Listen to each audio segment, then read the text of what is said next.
আল্লাহর পক্ষ থেকে ইব্রাহিম আলাইহিস সালামকে ইসমাইলকে জবাই করার উদ্দেশ্য ছিল নাকি ইব্রাহিমের ঈমান পরীক্ষার উদ্দেশ্য ছিল? আমরা সবাই গরু কুরবানি দেই, আমরা সবাই উট কুরবানি দেই, অনেকেই দুম্বা কুরবানি দেয়, অনেকেই হরিণ কুরবানি দেয়, অনেকেই মহিষ কুরবানি দেয়, অনেকে আমরা যারা একটু গরিব মানুষ আছি, নামাজ সারা বছর না পড়লেও চিন্তা করি মেয়ে বিয়ে দিয়েছি, অন্তত একটা খাসি কুরবানি না দিলেও তো গোশত কিনতে যাইতে হবে, তো একটা খাসি কুরবানি দেই, মেয়ের জামাই আত্মীয় স্বজন ঈদে যারা আসবে তাদেরও খাওয়া হইলো, আমাদেরও খাওয়া হইলো, লোকেরাও জানলো যে অমুক যে কুরবানি দিছে। কথা কয় না দেখি? বলেন তো উদ্দেশ্য ভালো না খারাপ? হ্যাঁ, কুরবানি হবে তো। কুরবানি হওয়ার পূর্ব শর্ত, প্রথম শর্ত হচ্ছে আপনি যেই মালটা ব্যয় করবেন সেইটা হালাল হতে হবে। কি হতে হবে বলেন তো? সবাই বলেন। এখন আমাদের দেশে যারা বিশাল বড় বড় কুরবানি দেয়, 5টা 10টা 20টা 30টা কুরবানি দেয়, অধিকাংশ মানুষের কুরবানি হচ্ছে না, তার পিছনে প্রধান কারণ কি বলেন তো? অর্থটা কি হালাল না হারাম? হালাল টাকা যদি হয়, মানুষকে ঠকানো টাকা যদি না হয়, তাহলে সেটা যদি একটা বকরিও হয়, তারপরেও আল্লাহর দরবারে আপনার নামটা কুরবানি দাতা হিসাবে লেখা হবে। হারাম টাকা যদি হয়, এই এলাকার সব গরু ছাগল, এরপরে আপনার ভেড়া, এরপরে হচ্ছে মহিষ, সব কুরবানি দেন, কুরবানি দাতা হিসাবে আল্লাহর কাছে আপনার নাম উঠবে না। তাহলে বলেন আমরা হালাল টাকায় কুরবানি দেব নাকি হারাম টাকায়? বলেন বলেন।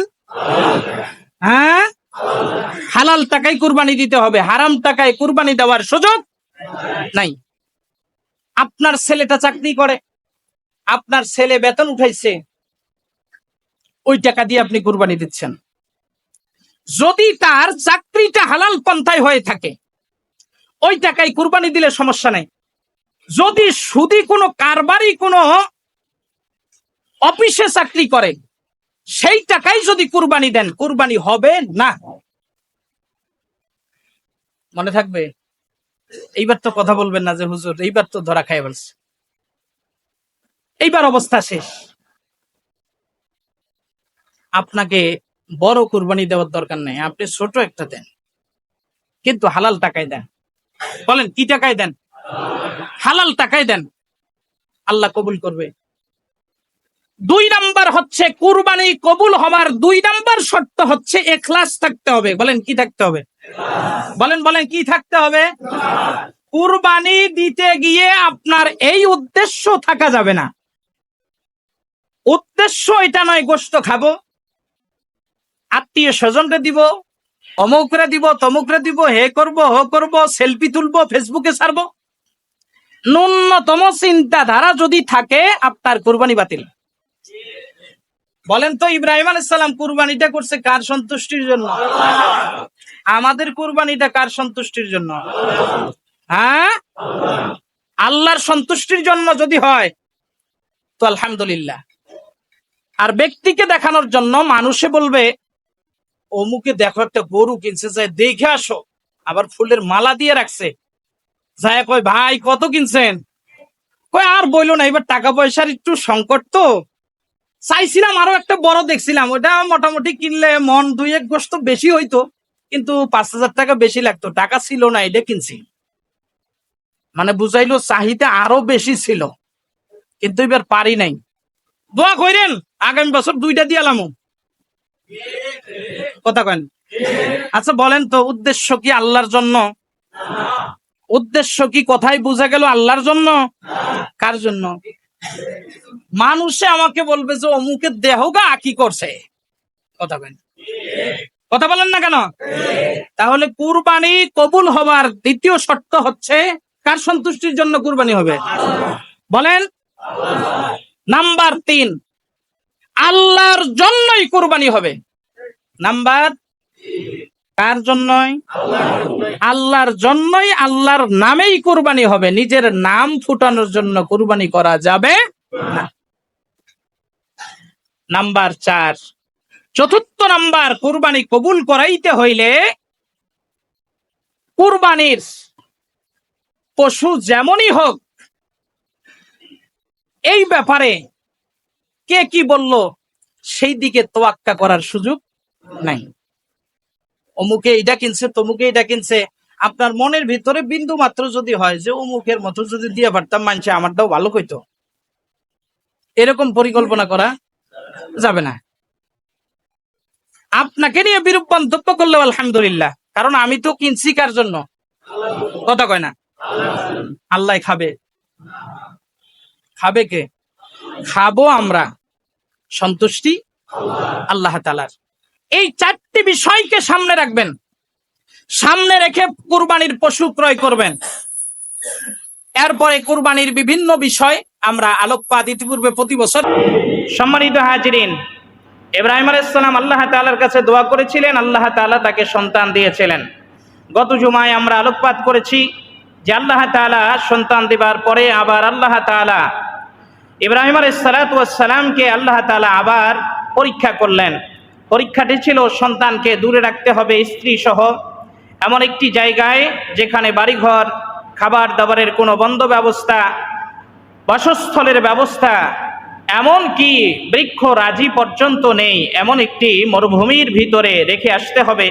ইব্রাহিম আলাইহিস সালাম সেই পরীক্ষায় পাশ করলেন। আল্লাহ তাআলা আবার সন্তান থেকে 7 বৎসর, মতান্তরে 9 বৎসর দূরত্ব বজায় রেখে আল্লাহ তাআলা আবার ইব্রাহিম আলাইহিস সালামকে পাঠালেন।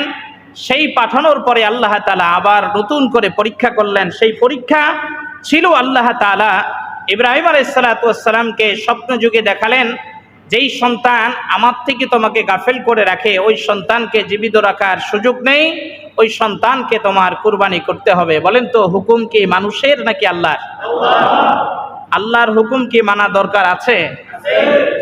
তো আমরাও এই যে ইব্রাহিম আলাইহিস সালামের সময় থেকে কুরবানি শুরু হয়েছে। কুরবানি মূলত আদম আলাইহিস সালামের যুগ থেকেই শুরু হয়ে ধারাবাহিকভাবে আস্তে আস্তে আস্তে আস্তে এখন পর্যন্ত কুরবানি জারি আছে। পৃথিবীর থেকে আল্লাহ তাআলার বিধানকে কেউ কলুষিত করতে চাইলে, মিটিয়ে দিতে চাইলেও এই পৃথিবীর মানচিত্র থেকে আল্লাহ তাআলার কোনো বিধানকে মিটিয়ে দেওয়া সম্ভব হবে না।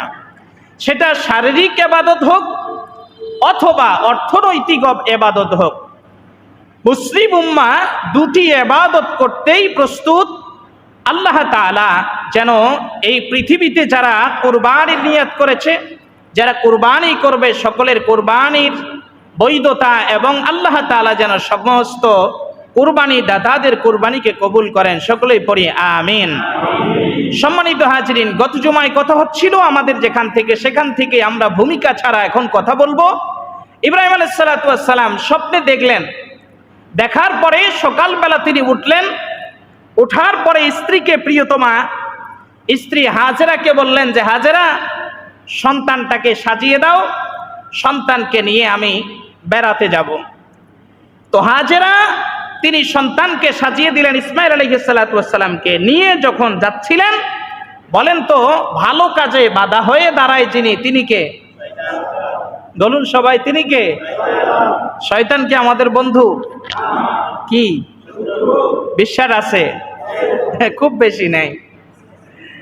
তো শয়তান ভালো কাজে, যখন দেখবেন ভালো কাজ করতে গেলে আপনার ভালো লাগে না, বুঝবেন শয়তান আপনার উপরে ভর করছে। ভালো কাজ দেখলে আপনার ভালো লাগে না, পছন্দ হয় না, ভালো কাজে উৎসাহ উদ্দীপনা পান না, তাহলে বুঝবেন যে শয়তান আপনাকে কি করছে? আপনার উপরে ভর করে ফেলছে। তো শয়তান যখন ভর করবে তখন আমাদের পড়ে নিতে হবে আউযু বিল্লাহি মিনাশ শাইতানির রাজিম। সকলে পড়ি আউযু বিল্লাহি মিনাশ শাইতানির রাজিম, তাহলে শয়তান চলে যাবে। তো সম্মানিত হাজিরিন, ইব্রাহিম আলাইহিস সালাম যখন সন্তান নিয়ে যাচ্ছিলেন, শয়তান দেখলো সবচেয়ে মহিলাদেরকে দিয়ে, আজ থেকে 3 জুমা আগের কথা যদি আপনাদের মনে থাকে, যে শয়তান সর্বপ্রথম এই মানব মণ্ডলীর ভিতরে প্রথম ধোঁকা দিয়েছিল কাকে? হাওয়াকে। পুরুষ না মহিলা? মহিলার কাছে শয়তানে যায় আরাম পায়, মানে ওদেরকে ধোকা দেওয়া সুবিধা হয়। মহিলাদের বন্দিন একটু নরম থাকে, যার কারণে ওখানে শয়তান গিয়ে বেশি প্রভাব বিস্তার করতে চায়। তো শয়তান হাজরার কাছে গিয়ে বলে, দেখো তুমি যে তোমার ছেলেকে সাজগুজ করাই দিলা, আর তোমার স্বামী যে বললো যে বেড়াইতে নিয়ে যাবে, তুমি কি খবর রাখো? বলে কি খবর? বলে তাকে তো নিয়ে যাচ্ছে ইব্রাহিম ইসমাইলকে জবাই করার জন্য। নাউজুবিল্লাহ বলবেন না? কে বলছে বলেন তো? সংবাদ কি মিথ্যা? সংবাদ সত্য। হাজেরা বলছে যে আমার সন্তান ইসমাইলকে ইব্রাহিম কুরবানি করবে, এটা তুমি বলছো? বলে হ্যাঁ। বলে না, এটা কখনোই হতে পারে না, কারণ ইব্রাহিম আলাইহিস সালাম হচ্ছেন আল্লাহর পয়গম্বর। আল্লাহর পয়গম্বর কখনো নিজের সিদ্ধান্ত নিয়ে সন্তানকে জবাই করতে পারে না। শয়তান এবার বলছে, দেখেন, বলছে যে দেখো এটা তো তার কথা মতো না, তার আল্লাহ নাকি বলছে, এই জন্য নিয়ে যাইতেছে। তো হাজরা বলে, যদি আল্লাহ হুকুম দিয়ে থাকে আর আল্লাহর সন্তুষ্টির জন্য যদি আমার ইসমাইলকে আমার স্বামী ইব্রাহিম যদি কুরবানি করে, একবার না শতবার যদি কুরবানি করে, আর শতটা ইসমাইল যদি আল্লাহ আমাকে দান করে, আমি শতটাকেই কুরবানি দিতে রাজি আছি। এটা হচ্ছে আসলামতু লিরাব্বিল আলামিন, আল্লাহর কাছে আত্মসমর্পণ করা। বলেন এটা কি? আল্লাহর কাছে আত্মসমর্পণ করা। আমার হাত চলে যাবে তো আল্লাহর কাছে আমি আত্মসমর্পণ করছি, আল্লাহর জন্য আমার হাত চলে যাক, আমার অর্থ সম্পদ চলে যাচ্ছে আল্লাহর জন্য, ঠিক আছে, আমি তো আল্লাহর কাছে আত্মসমর্পণ করছি, আমার আল্লাহর কাছে যেহেতু আত্মসমর্পণ করছি, আল্লাহর দেওয়া অর্থ সম্পদ আল্লাহর রাস্তায় কুরবানি করবো, এতে আমার সমস্যা কি? হাজরা তাই করলেন। ওয়ালানাবলুওয়ান্নাকুম বিশাইইম মিনাল খাউফ ওয়াল জু'i ওয়া নাকসিম মিনাল আমওয়াল ওয়াল আনফুসি ওয়াস সামারাত। আল্লাহ তাআলা বলেন, বিভিন্ন ভাবে আমি আল্লাহ তাআলা পরীক্ষা করি। অর্থ সম্পদের ক্ষয়ক্ষতির মাধ্যমে, টাকা পয়সা সন্তান সন্ততির ক্ষয়ক্ষতির মাধ্যমে আমি আল্লাহ তাআলা মুমিনদেরকে পরীক্ষা করি। আর এই পরীক্ষায় মুমিনদের অঙ্গ প্রত্যঙ্গ অথবা ধন সম্পদ টাকা পয়সা যখন লোকসান হয়ে যায়, তখন যদি ওরা বলে ইন্নাল্লাহা মা'আস সাবিরিন, আমি ধৈর্য ধারণ করছি, আমার সাথে আল্লাহ আছে, আল্লাহ বলেন আমি আল্লাহ তাআলা সাথে সাথে তার নামটা মুমিনের খাতায় লিখায় নেই। তাহলে মুমিন দাবি করব, মুমিন হিসাবে পৃথিবীতে বেঁচে থাকব, আর আল্লাহর পক্ষ থেকে পরীক্ষা আসবে না, এটা হতে পারে না। যেই ছাত্রর জীবনে পরীক্ষা নাই ও কোনো ছাত্র না। কথা বুঝেন নাই? যেই প্রতিষ্ঠানে পরীক্ষা নাই সেটা কোনো প্রতিষ্ঠান হতে পারে না। মুমিন জীবন, মুমিন দাবি করবেন, আল্লাহর প্রিয় মাহবুব বান্দা দাবি করবেন পরীক্ষা হবে না, তো এটা মুমিনের জীবন হতে পারে না। তাহলে বলুন, মুমিনের জীবন যদি আমরা দাবি করে থাকি, আর মুমিন যদি হতে চাই, আল্লাহর কাছে আত্মসমর্পণকারী যদি হতে চাই, তাহলে আমাদের পরীক্ষা আসবে কি আসবে না? সবাই বলেন, সেই পরীক্ষা আসবে। যে কথা বলছিলাম, হাজেরা বলল যে আল্লাহর কাছে যেহেতু আত্মসমর্পণ করছি, ইন্নাল্লাহা আশতারা মিনাল মুমিনিনা আনফুসাহুম ওয়া আমওয়ালাহুম বিআন্না লাহুমুল জান্নাহ। চিৎকার দিয়ে বলেন সুবহানাল্লাহ। যেহেতু আমার জান, আমার মাল, আমার সন্তান, আমার সন্ততি, আমার টাকা পয়সা, আমার ব্যবসা বাণিজ্য, আমার ইমামতি, আমার চাকরি, আমার যা কিছু আছে, সমস্ত কিছুর বিনিময় যেহেতু আল্লাহ তাআলার কাছ থেকে জান্নাত ক্রয় করেছি, তো এগুলো মালিক তো আমি না, আল্লাহর, যেহেতু আল্লাহর জিনিস আল্লাহ নিবে, আমাদের কোনো সমস্যা আছে? হাজরা বললেন যে যেহেতু আল্লাহ তাআলা হুকুম দিয়েছে, শত ইসমাইলকেও কুরবানি করলে আমার কোনো আফসোস নাই। জোরে কোন সুবহানাল্লাহ। শয়তান যখন এখানে পারে নাই, তখন দূর দিয়ে গেছে ইসমাইলের কাছে। কোথায় গেছে বলেন তো? যে মনে করছে 7 থেকে 9 বছরের শিশু, এই শিশুকে যদি একটু প্রভাবিত করা যায়, তাহলে এই শিশু বলবে যে আসলেই তো কাজটা খুব খারাপ, এটা করতে দেওয়া যায় না, এটা হতে দেওয়া যায় না। ইসমাইলকে গিয়ে যখন বলছে, ইসমাইল সাথে সাথে বলছে যে তুমি বলো কি?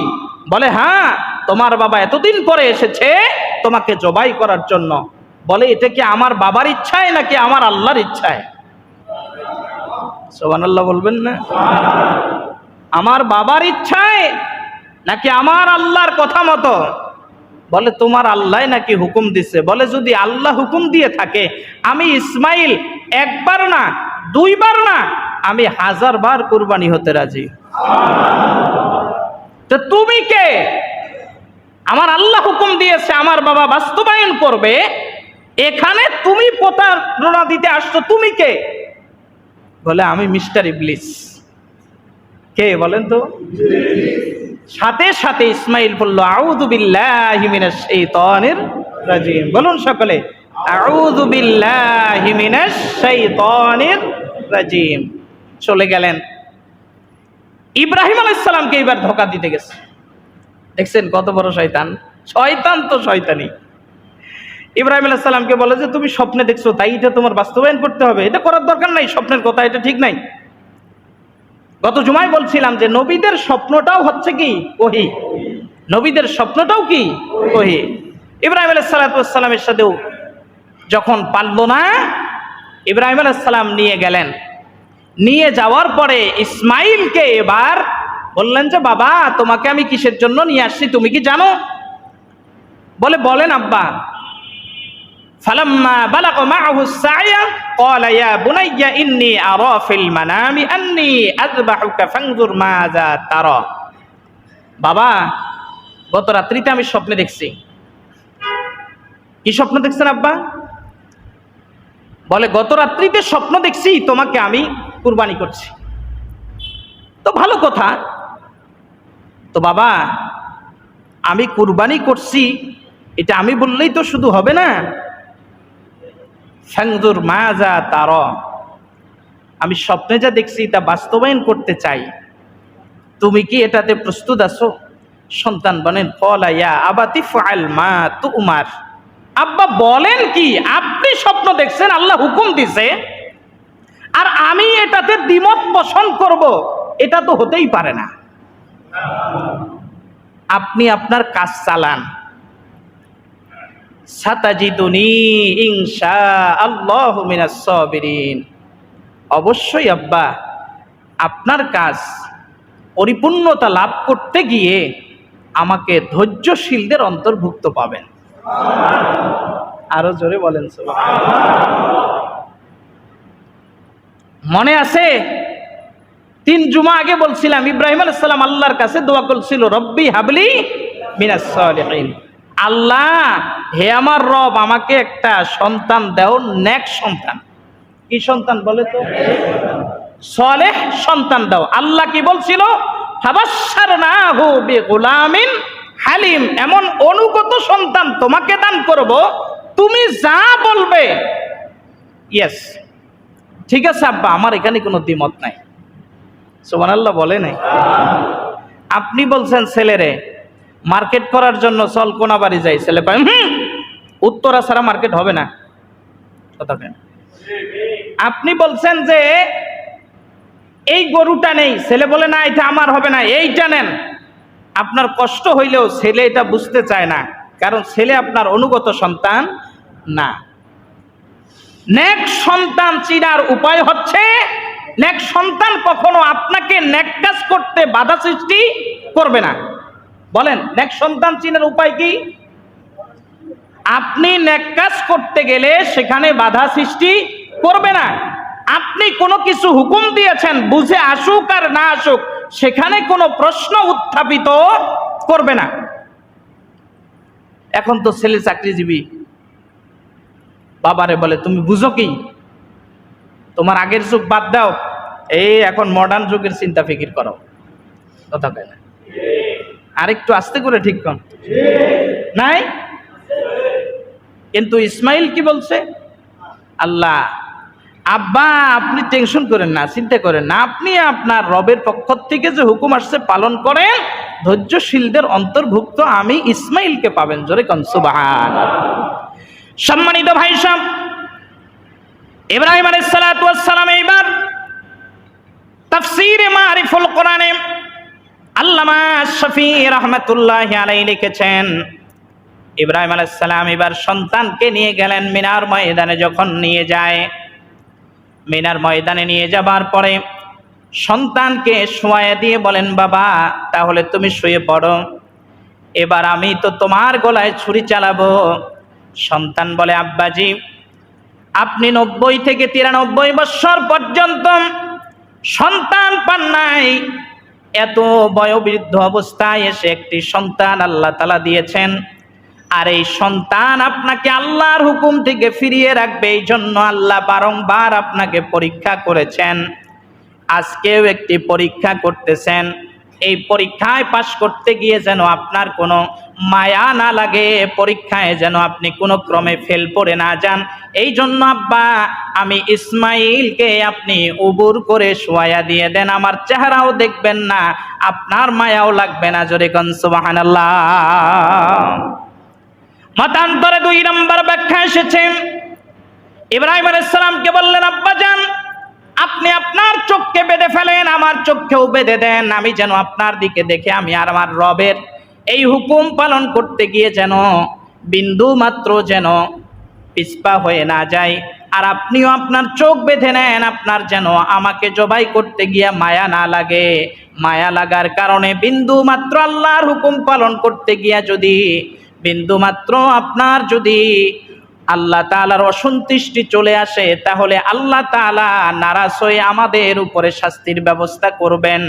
এই জন্য আপনি আপনার কাজ সহজ করার জন্য আপনার চোখটাকেও বেঁধে নেন, আমার চোখটাকেও বেঁধে দেন। জোরে কোন সুবহানাল্লাহ। নেক কাজে বাবাকে সহযোগিতা করছেন, বেঁধে এইবার ইতিহাস এটা বলার যেহেতু লক্ষ্য উদ্দেশ্য নয়, ইব্রাহিম আলাইহিস সালাতু ওয়াস সালাম এইবার সন্তানকে নিয়ে যখন ছুরি চালাতে যায়, এইদিকে আরশে আজিম থেকে শুরু করে আসমানের যত ফেরেশতা, দুনিয়ার যত ফেরেশতা, সব ফেরেশতারা আল্লাহ তাআলার কাছে রোনাজারি শুরু করে দিয়ে দেয়। আল্লাহ এমন দৃশ্য তো জীবনে আর কোনোদিন দেখি নাই, এমন দৃশ্য আপনি সামনে নিয়ে আসলেন। বাবা তার সন্তানের গলায় ছুরি চালায় দিবে, এত কঠিন একটি পরীক্ষা। ইব্রাহিমকে অগ্নিকুণ্ডলিতে ফালাইয়া আপনি পরীক্ষা করেছেন, সব জায়গায় পরীক্ষায় তিনি পাশ করেছে, আজকে এমন একটি পরীক্ষা দিয়েছেন যে সন্তানের গলায় ছুরি চালাইতে হবে, বড় কঠিন পরীক্ষা।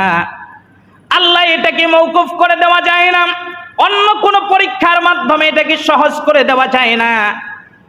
আল্লাহ তাআলা ফেরেশতাদের কোনো কথার কর্ণপাত করছেন না, ফেরেশতারা এবার আল্লাহ তাআলার কাছে রোনাজারি জারি রেখে দিয়ে দিল।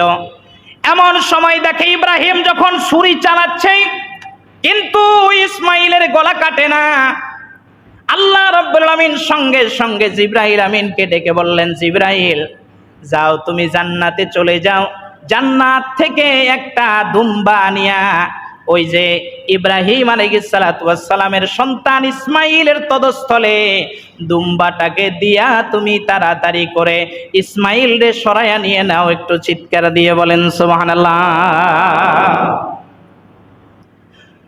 জিবরাইল আমিনকে আল্লাহর হাবিব মুহাম্মদ রাসূলুল্লাহ সাল্লাল্লাহু আলাইহি ওয়াসাল্লাম জিজ্ঞাসা করছিলেন যে ভাই জিবরাইল, সবচেয়ে কঠিনতম মুহূর্ত, সবচেয়ে আপনার কাছে কষ্ট লেগেছিল এবং আপনাকে খুব দ্রুত সেই কাজটা সম্পাদন করতে হয়েছিল, এইরকম কি কাজ আছে? জিবরাইল আমিন বললেন যে আমার কাছে কয়েকটি কাজ খুবই দ্রুত করতে হয়েছে, তন্মধ্যে জাতির পিতা ইব্রাহিমের 2টি কাজ।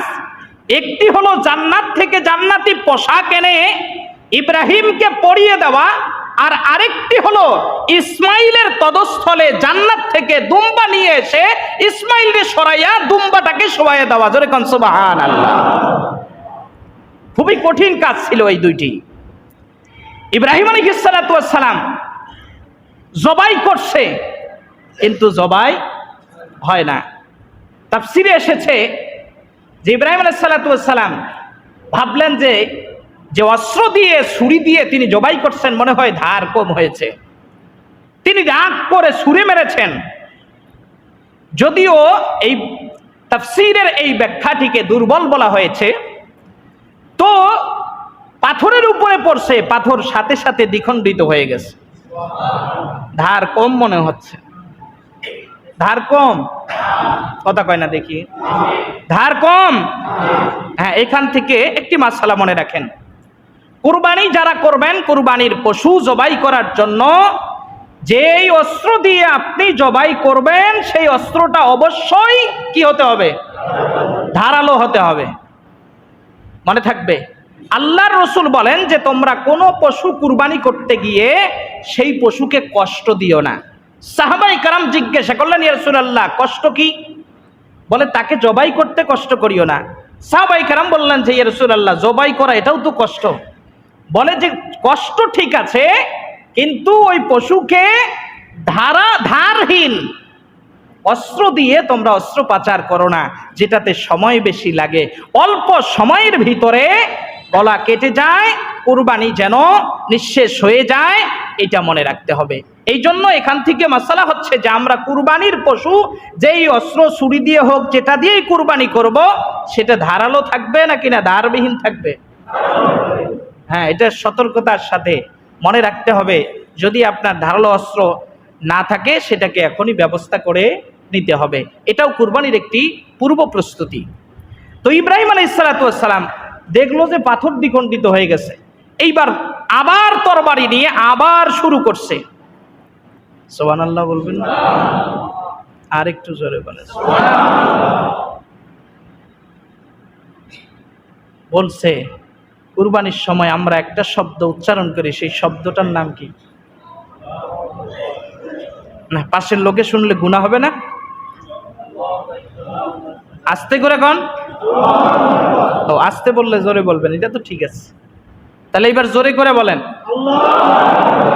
কি বলি বলেন তো? শুধু কুরবানির দিন যে পশু কুরবানি করব সেই সময় আল্লাহু আকবার বলবো, আর অন্য সময় না। আর একটি মাসালা মনে রাখেন, যদি কোনো পশু বিসমিল্লাহি আল্লাহু আকবার সারা যদি কুরবানি হয়, জবাই হয়, ওটা মুসলমানের জন্য খাওয়া হালাল না, হালাল না। তাহলে কি? হারাম। সেটা গরু হোক, ছাগল হোক, মুরগি হোক, এক কথায় যেই পশু আপনার জন্য হালাল খাবার, এই হালাল পশুকে বিসমিল্লাহি আল্লাহু আকবার বলা ছাড়া কুরবানি করলে সেটা গোশত খাওয়া যাবে না। তো ইব্রাহিম আলাইহিস সালাতু ওয়াস সালাম কুরবানি করছিল কি বলে? কথা কয় না, বিসমিল্লাহি বিসমিল্লাহি আল্লাহু আকবার। ইব্রাহিম আলাইহিস সালাম যখন পড়ছে বিসমিল্লাহি আল্লাহু আকবার, আমরা এই তাকবীর পড়ে থাকি, তাকবীরে তাশরিক যেটাকে বলা হয়। এই তাকবীরে তাশরিক আমরা পড়ি 9 জিলহজ ফজর থেকে নিয়ে 13 জিলহজ আসর পর্যন্ত। আল্লাহু আকবার, আল্লাহু আকবার, লা ইলাহা ইল্লাল্লাহু আল্লাহু আকবার ওয়ালিল্লাহিল হামদ। এই তাকবীরে তাশরিক শুরু হলো ওই দিন থেকে। ইব্রাহিম আলাইহিস সালাতু ওয়াস সালাম যখন বলছে আল্লাহু আকবার, মিনার ময়দানের কোণারে এসে জিবরাইল আমিন বলছে আল্লাহু আকবার। সুবহানাল্লাহ বলতে ইচ্ছে করে। ইব্রাহিম আলাইহিস সালাম পড়তেছে লা ইলাহা ইল্লাল্লাহু আল্লাহু আকবার। আমি আল্লাহ তাআলার হুকুম পেয়ে আমার সন্তানকে কুরবানি করছি, আল্লাহু আকবার। আল্লাহর হুকুমেই, আল্লাহ সবথেকে বড়। জিবরাইল আমিন আল্লাহু আকবার সংকেত দিয়ে চলে আসছেন এতক্ষণে লা ইলাহা ইল্লাল্লাহু আল্লাহু আকবার পড়তে পড়তে ইব্রাহিম আলাইহিস সালামের। এই মুহূর্তে জিবরাইল আমিন এসে হাজির হয়ে ইসমাইলকে সরায় দিয়া, কাকে সরায় দিয়া? ইসমাইলকে সরায় দিয়া তদস্থলে জান্নাতি দুম্বা দিয়ে দিলেন। আর জিবরাইল আমিন বললেন আল্লাহু আকবার, সাথে সাথে কুরবানি হয়ে গেছে। ইব্রাহিম আলাইহিস সালাতু ওয়াস সালাম খুশি হয়েছেন যে আল্লাহর হুকুম আমি পালন করতে পারছি। তিনি তো জানেন না যে জান্নাত থেকে দুম্বা নিয়ে আসছে।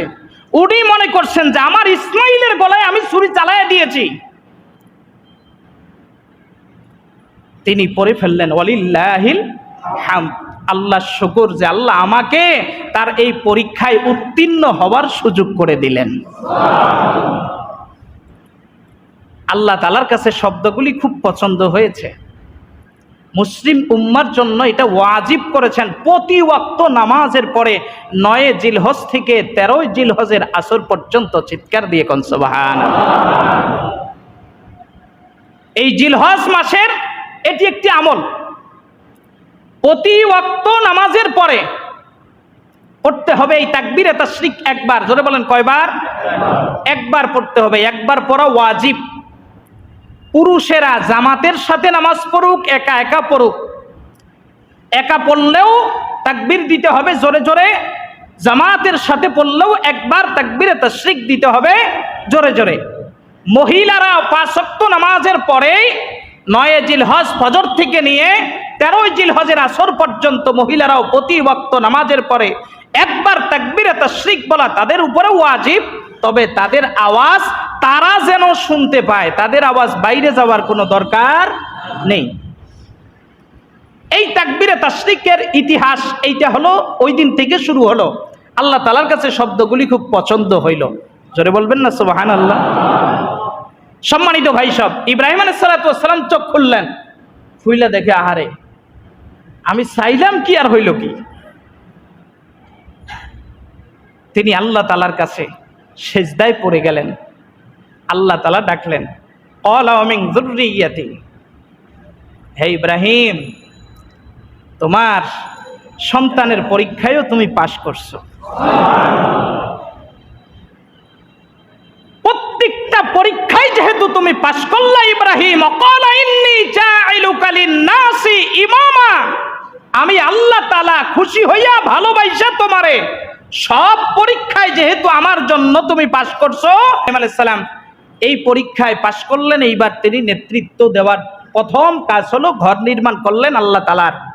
এরপরে তিনি কি কি নেতৃত্ব দিলেন, কি কি শাসন করলেন, এই বিষয়গুলি নিয়ে আমরা ইনশাআল্লাহ পরবর্তী সময়ে আলোচনা করব। আজকে আমরা যেই বিষয়টা জানলাম সেটি হচ্ছে আল্লাহর পক্ষ থেকে ইব্রাহিম আলাইহিস সালামকে ইসমাইলকে জবাই করার উদ্দেশ্য ছিল নাকি ইব্রাহিমের ঈমান পরীক্ষার উদ্দেশ্য ছিল?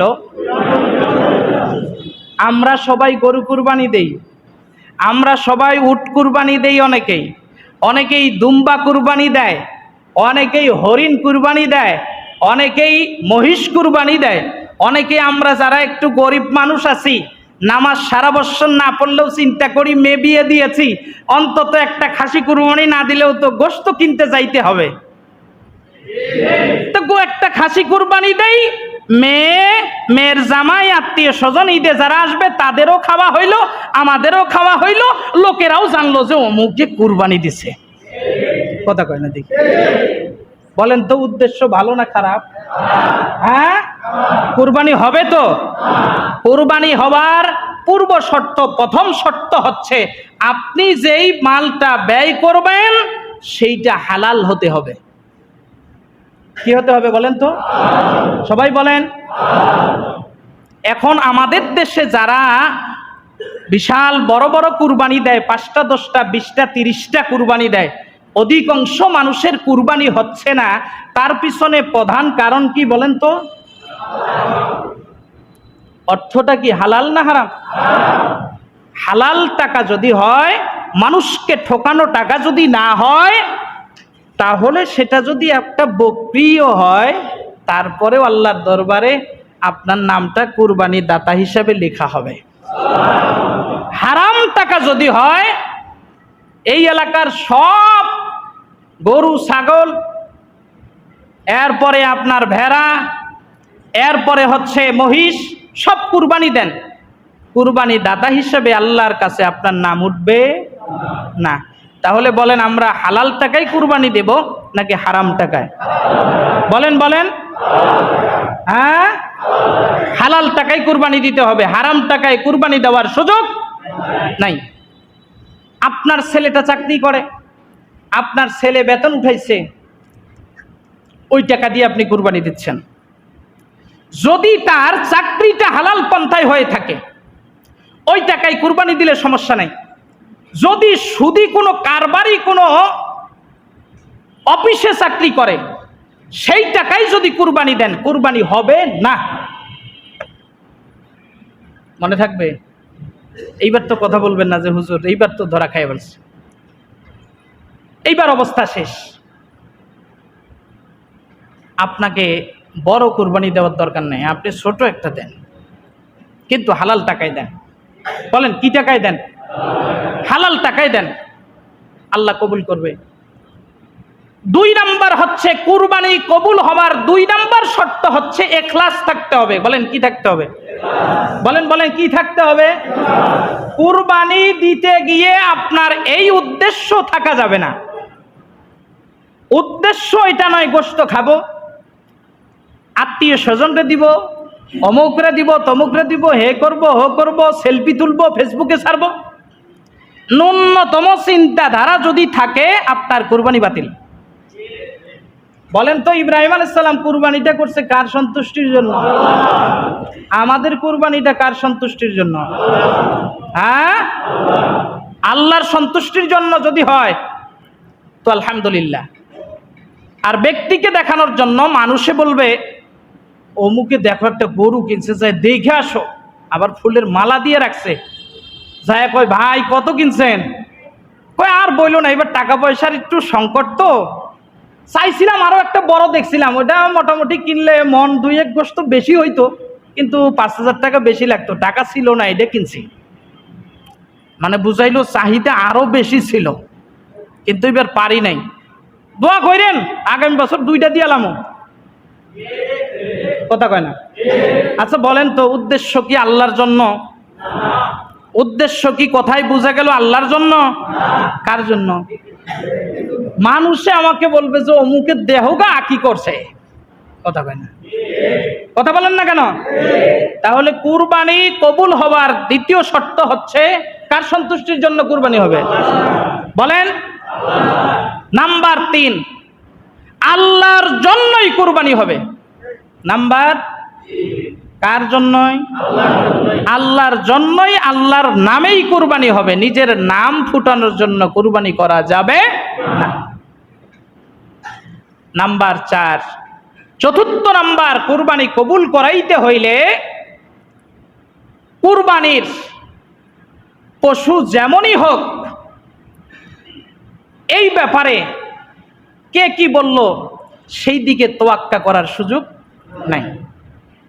অমুকে এইটা কিনছে, তমুকে এইটা কিনছে, আপনার মনের ভিতরে বিন্দু মাত্র যদি হয় যে অমুকের মতো যদি দিয়ে পারতাম, মানুষে আমারটাও ভালো কইতো, এরকম পরিকল্পনা করা যাবে না। আপনাকে নিয়ে বিরূপ মন্তব্য করলেও আলহামদুলিল্লাহ, কারণ আমি তো কিনছি কার জন্য? কথা কয় না? আল্লাহ খাবে। খাবে কে? খাবো আমরা, সন্তুষ্টি আল্লাহ তাআলার। এই 4টি বিষয়কে সামনে রাখবেন, সামনে রেখে কুরবানির পশু ক্রয় করবেন। এরপরে কুরবানির বিভিন্ন বিষয় আমরা আলোকপাত ইতিপূর্বে প্রতি বছর